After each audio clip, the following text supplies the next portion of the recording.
Hello friends. आज हम जिस टॉपिक पे बात करने जा रहे हैं वो है डिवीजन ऑफ फिज़िक्स या फिर क्लासिफिकेशन ऑफ फिज़िक्स।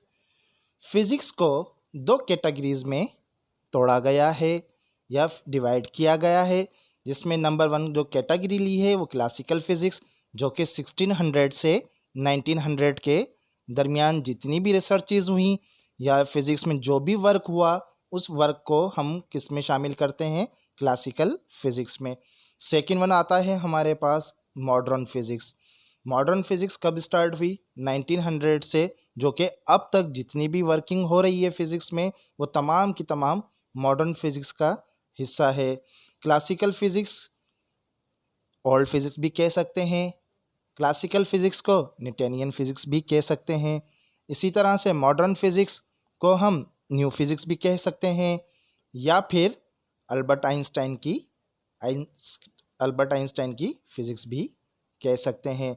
वीडियो में आगे बढ़ने से पहले अगर आप लोगों ने मेरा चैनल अब तक सब्सक्राइब नहीं किया तो मेरे चैनल को सब्सक्राइब कीजिए, मेरी वीडियोस को लाइक कीजिए और ज़्यादा से ज़्यादा शेयर कीजिए। चलते हैं अपने टॉपिक की तरफ। तो क्लासिकल फ़िज़िक्स क्या है उस पर हम डिस्कस करते हैं। क्लासिकल फ़िज़िक्स वो है जो कि 1600 से स्टार्ट हुई और 1900 पर ख़त्म हुई, और इसके दरमियान जितनी भी रिसर्चेज हुई या वर्क हुआ वो तमाम का तमाम हिस्सा बना क्लासिकल फ़िज़िक्स का। जिस तरह से फ़िज़िक्स को डिवाइड किया गया टू कैटेगरीज में, इसी तरह से क्लासिकल फ़िज़िक्स को भी डिवाइड किया गया तीन कैटेगरीज में, जिसमें नंबर वन कैटेगरी है क्लासिकल मैकेनिक्स। क्लासिकल अभी बताया कि उसका नाम रखा गया ओल्ड के लिए। मैकेनिक्स का मतलब होता है मूवमेंट्स। अब यहाँ पे हम कौन सी स्टडी करते हैं? क्लासिकल मैकेनिक्स में हम ऐसी स्टडी करते हैं जिसमें मूवमेंट्स हो, किसी भी ऑब्जेक्ट की जो मूवमेंट्स होती है ऐसी स्टडी जो है हम लोग क्लासिकल मैकेनिक्स में करते हैं। सेकंड वन पे आती है हमारे पास थर्मोडाइनामिक। थर्मो का मतलब होता है हीट, डायनामिक कहते हैं मूवमेंट्स या मोशन को, लाइक अ मैकेनिक्स की तरह। तो ऐसी स्टडी जिसमें टेम्परेचर या हीट की मूवमेंट्स या टेम्परेचर या हीट का ट्रांसफ़र होना, तो ऐसी स्टडी हम लोग थर्मोडायनामिक्स में करते हैं। थर्ड वन पे जो है इलेक्ट्रोमैग्नेटिज्म। यहाँ पे भी दो वर्ड्स का कॉम्बिनेशन है, इलेक्ट्रो का और दूसरा मैग्नेटिज्म का। वो दो वर्ड्स क्या हैं?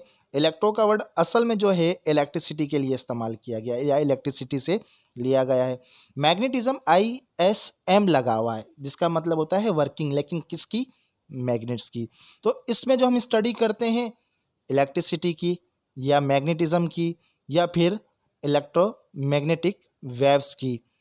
इसके बाद देखते हैं मॉडर्न फिज़िक्स को, जो कि मॉडर्न फिज़िक्स या फिर न्यू फिज़िक्स भी कह सकते हैं। ये कब वजूद में आई? ये जब पहली जो थ्योरी अल्बर्ट आइंस्टाइन ने 26 सितंबर 1905 में पेश की, तो उसके बाद इस फिज़िक्स को कैटेगरीज में कन्वर्ट कर दिया, जिसका हम क्या कह रहे हैं कि क्लासिकल फिज़िक्स और मॉडर्न फिज़िक्स। जो अब तक जितनी भी रिसर्चेज हो रही हैं या जितनी भी वर्किंग हो रही है फिज़िक्स में, वो तमाम की तमाम हिस्सा है मॉडर्न फिज़िक्स का। तो जिस तरह से हमने अभी बात की क्लासिकल फिज़िक्स को डिवाइड किया गया, इसी तरह से मॉडर्न फिज़िक्स को भी तीन कैटेगरीज में डिवाइड कर दिया। सबसे पहले स्पेशल रिलेटिविटी। तो स्पेशल रिलेटिविटी ये भी अल्बर्ट आइंस्टाइन की एक थ्योरी है।